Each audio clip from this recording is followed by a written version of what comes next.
पश्चिम बंगाल में 4 चरण के चुनाव के बाद अब राहुल गांधी को याद आई है पश्चिम बंगाल की, और वो 5वें चरण के चुनाव से पहले पहुंच चुके हैं, जिसके बाद वो सिर्फ और सिर्फ ये नारा देते हुए दिख रहे हैं वहाँ कि मोदी और योगी को, बीजेपी को वोट मत दो। क्या उन्हें ये डर सता रहा है कि बीजेपी वहाँ रूल करेगी और टीएमसी को उनको पता ही है कि साथ में उनके साथ महागठबंधन बनाएंगे? क्या डर सता रहा है राहुल गांधी को? देखिए, आज की तारीख में हिंदुस्तान की राजनीति का सत्य ये हो चुका है कि कहीं पर भी किसी भी राज्य में या फिर कभी सेंट्रल के जब चुनाव होते हैं तो अब कोई लोकतंत्र के लिए चुनाव नहीं लड़ रहा है। जो विपक्षी दल हैं वो कोई लोकतंत्र के लिए चुनाव नहीं लड़ रहे हैं, वो ये चुनाव नहीं लड़ रहे कि उन्हें जीतना है। यहाँ पर प्रतियोगिता चलाई जा रही है जिसका नाम है मोदी हराओ प्रतियोगिता।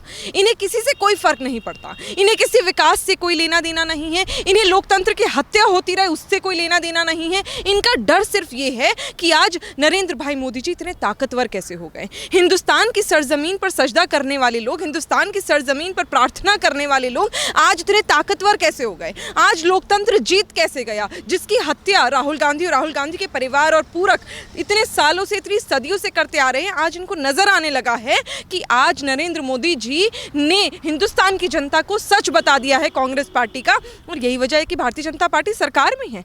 आज अगर आप जा रहे हो और टीएमसी के तलवे चाट रहे हो तो आपको अपने गिरबान में झांकने की जरूरत है कि किस प्रकार की राजनीति आप कर रहे हो, कि किस प्रकार का जहन आपका है। आप झूठे थे, मक्कार थे, आज आप फिर चले गए और ये तो आपने थूक कर चाट लिया। सबसे बड़ा सवाल उठता है कि राहुल गांधी बीजेपी के स्टार प्रचारक के रूप में नजर आ रहे हैं, क्योंकि जब से उन्होंने पहला भाषण और पहली रैली को संबोधित किया है उसके बाद से ही खबरें आने सामने हो गई कि 2 कांग्रेसी नेता बीजेपी का दामन थामेंगे पश्चिम बंगाल से। क्या कहेंगे इस बार पे? ये कौन सी नई बात है? जब हिंदुस्तान की सारी जनता आज भारतीय जनता पार्टी का हाथ थामने को तैयार है, हिंदुस्तान का बच्चा बच्चा नरेंद्र भाई मोदी जी का नाम लेके गुहार लगाने को तैयार है, तो अगर कांग्रेस के कुछ चंद नेता भारतीय जनता पार्टी में आना चाहते, कौन सी बड़ी बात है?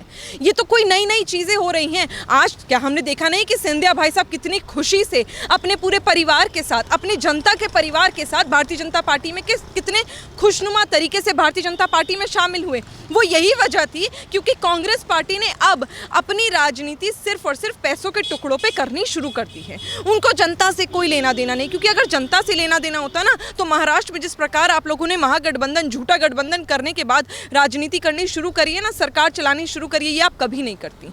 आपको ये पता होता कि किस प्रकार जनता की सेवा करी जाती है ना, तो इस प्रकार आप लोकसभा के चुनाव हो चाहे किसी राज्य के चुनाव हो, आप अपनी मुंह की नहीं खाते। आज आपको जनता ने जवाब दिया और इस जवाब की वजह से आज जनता आपको बताएगी कि आज किससे ज्यादा, सबसे ज्यादा मोहब्बत है, और ये मोहब्बत वो है जिसमें भारतीय जनता पार्टी और मोदी सरकार का समर्थन जनता के लिए और जनता का समर्थन मोदी सरकार के लिए है। सबसे बड़ा सवाल एक और ये उठता है, अहम जो उठता है कि राहुल गांधी बोलते हैं कि बीजेपी से और जो कांग्रेस की लड़ाई है वो विचारधारा की लड़ाई है। वो सवाल उठाते दिख रहे बीजेपी की विचारधारा पे, साथ साथ आरएसएस की विचारधाराओं पे। तो क्या कहेंगे उस बारे में, और उनकी विचारधारा के बारे में क्या कहेंगे? कहीं ना कहीं जब राहुल गांधी विचारधारा के बारे में बात करने लगते हैं ना, तो मुझे ऐसा लगता है ये कि हास्य का विषय बन जाता है। और ये मैं इसलिए कह रही हूँ, जैसे कि मैंने पहले भी कहा कि महाराष्ट्र में आप उसी एक पार्टी के साथ गठबंधन कर लेते हैं जिसकी विचारधारा पूरी जनता जानती है और जग जाहिर है कि भारतीय जनता पार्टी से बिल्कुल प्रेरित है और बिल्कुल सेम टू सेम है। आज आपने उस पार्टी के साथ तो गठबंधन कर लिया क्योंकि आपको मंत्रिमंडल में जगह मिल रही थी, क्योंकि आपको सरकार में जगह मिल रही थी, क्योंकि आपको वहां पे राजनीति में फायदा हो रहा था। और आज आप विचारधारा की बात कर रहे हैं। अगर आप भारतीय जनता पार्टी की विचारधारा से अगर आप ताल्लुकात नहीं रखते और उसकी मुखालिफत करते तो मुझे बताइए ना, शिवसेना के साथ किस मुंह से आप वहां पर झंडा गाड़ रहे हैं और झंडे लहरा रहे हैं? अगर आप विचारधारा की बात करते हैं तो शिवसेना के साथ और कभी नहीं होते, और कभी भी शिवसेना आपके साथ नहीं होती।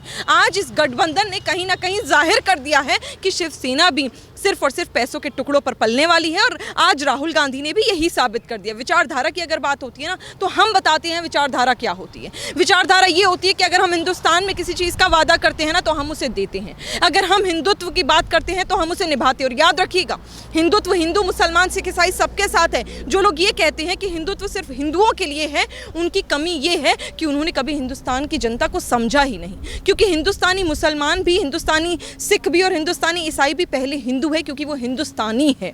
इस चीज़ को समझने के लिए आपको बहुत ज़्यादा दिमाग चाहिए, जिस जहनियत की आपको मुझे नहीं लगता ना ही कभी ज़रूरत पड़ी, क्योंकि आप लोग तो हमेशा स्पून फीडेड रहे, और ना ही कभी आप उस लेवल तक पहुंच पाएंगे। विचारधारा क्या होती है, पहले आप उसका डेफिनेशन समझिए, फिर आप अपना गठबंधन शिवसेना के साथ तोड़िए। भारतीय जनता पार्टी की जो विचारधारा है उस पर सवाल उठाइएगा, वरना मत उठाइए। राहुल गांधी बहुत ज्यादा बोल सकते हैं बंगाल में प्रचार करते हुए दिख रहे हैं, लेकिन एक उड़ते उड़ते खबरें या बहुत सारे जो वहाँ हरकतें चल रही है कम्युनिस्ट पार्टी की, अगर बात की जाए विचारधारा की, तो एक जगह कम्युनिस्ट पार्टी के साथ बंगाल में विचारधारा उनकी शायद मिलने लग गई है कि वो साथ जुड़ गए हैं। वहीं अगर दूसरे राज्यों में देखा जाए तो वहाँ उनके खिलाफ लड़ रहे हैं।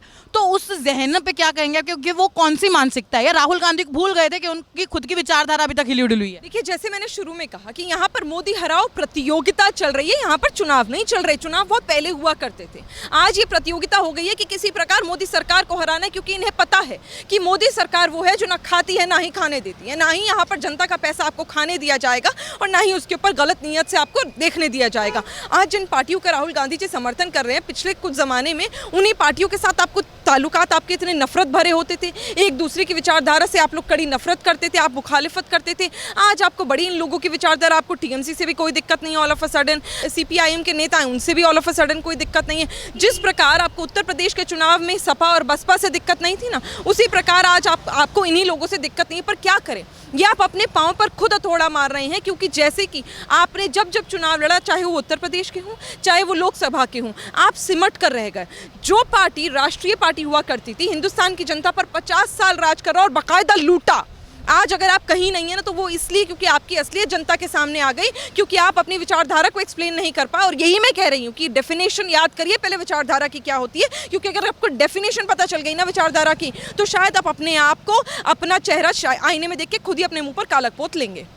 जब जागो तब सवेरा, ये सुना ही होगी कहावत, जो मुझे लग रहा है राहुल गांधी के लिए सटीक बैठेगी क्या, क्योंकि 4 चरण के चुनाव तो हो चुके हैं, अब 5वें चरण से पहले उन्हें याद आई है कि चलो चलो बंगाल भी थोड़ा देख लेते हैं। आपको क्या लगता है 4 चरण चुनाव के बाद क्यों? अब क्या उनको लग रहा है कि ममता बनर्जी का सफाया होने वाला है तो थोड़ी जगह मिल जाएगी, या वो ममता बनर्जी का प्लान करे कि महागठबंधन होने सकता है और ममता दीदी को सपोर्ट कर देते, क्योंकि बीजेपी हराओ प्रतियोगिता आपने बोला चल रही है? पहली बात तो ये कि राहुल गांधी एक वो बच्चे हैं जिस बच्चे ने सिर्फ और सिर्फ अपनी माताजी और अपने बहन के हाथों से खाना खाया और उनके बलबूते पे राजनीति करने की कोशिश करी है। उन्हें राजनीति क्या होती है, जनता की सेवा क्या होती है, उससे दूर दूर तक ताल्लुकात नहीं है। जो व्यक्ति चुनाव के समय अपनी पार्टी करने, अपनी वेकेशन करने कभी थाईलैंड, कभी बैंकॉक, कभी स्पेन, कभी वियतनाम चले जाते हों, उनसे हम और उम्मीद भी क्या रखें।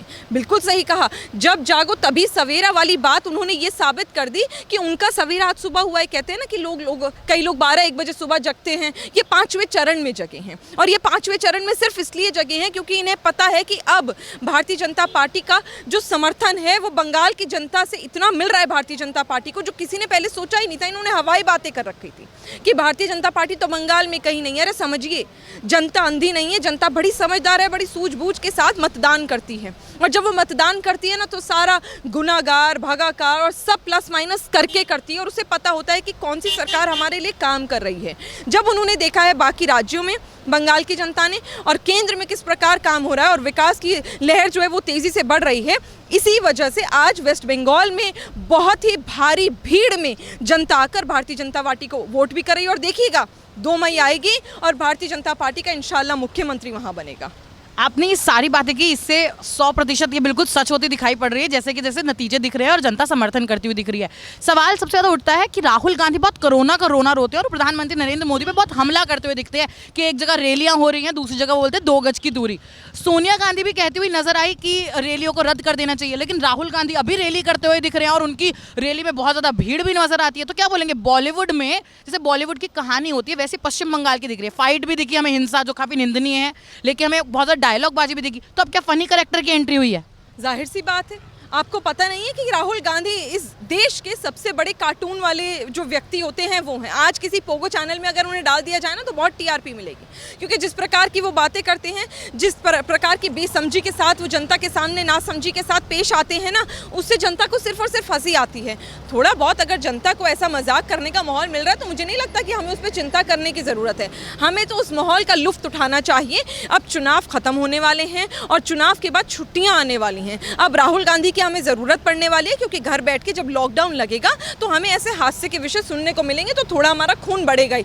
तो उसको इसी लाइट मोड में लेते हैं और चिंता बिल्कुल नहीं करते हैं। अच्छा, 2 मई को नतीजे आपको क्या लगता है किसके पक्ष में जाएंगे? और पहले अगर मैं पूछूं ओपिनियन आपका, तो किसके पक्ष में जाता हुआ दिख रहा है? फर्स्ट, सेकंड, थर्ड पार्टी कौन सी हो सकती है? और टीएमसी के लिए कितना बड़ा झटका हो सकता है ये राहुल गांधी की एंट्री बीजेपी के लिए बहुत बड़ी फायदेमंद हो सकती है। देखिए टीएमसी जिस प्रकार जनता को लूटती आई है और जिस प्रकार गुंडागर्दी करती आई है ना, अब समझ आ गया है कि टीएमसी का हमारे देश से कोई लेना देना नहीं है, बंगाल की जनता से कोई लेना देना नहीं है।